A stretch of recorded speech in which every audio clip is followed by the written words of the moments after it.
It is exactly 2 weeks since a section of the Presidential Guard in Niger ousted President Mohamed Bazoum, announcing a leadership days later. And while reactions, especially condemnation of the coup, has come in from within Africa and beyond, ECOWAS' response has perhaps become the most important.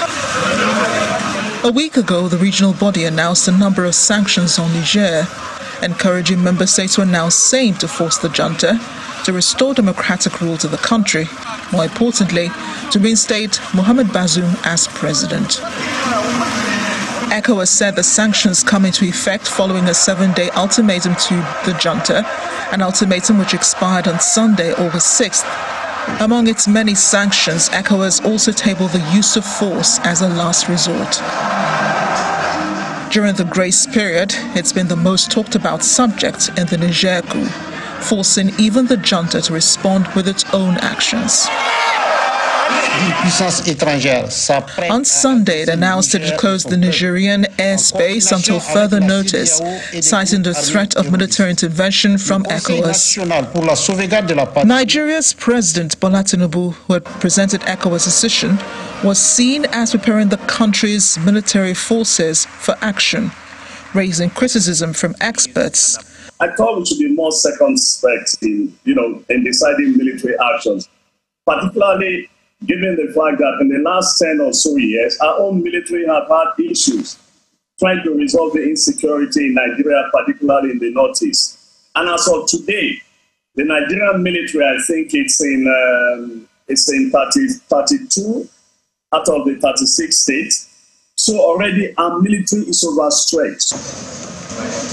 Burkina Faso and Mali have warned that any military intervention in Niger to restore deposed Mohamed Bazoum will be considered a declaration of war against their two countries.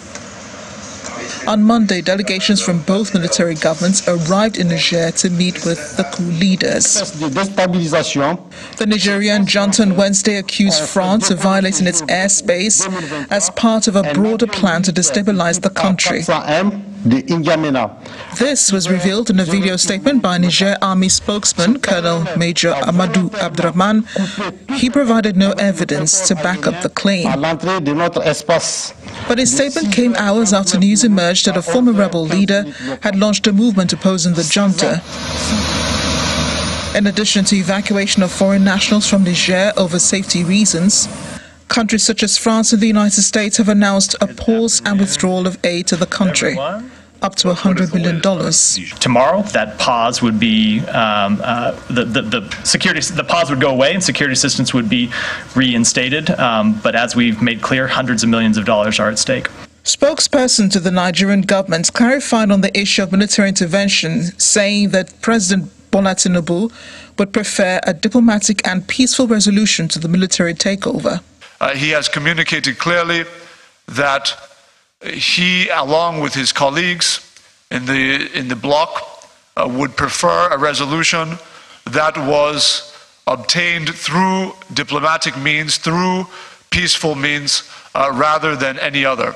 All eyes now turn to ECOWAS, awaiting the outcome of its meeting on Thursday, on the next moves towards ending the junta in Niger. Amarachi Ubani, Channel Television News.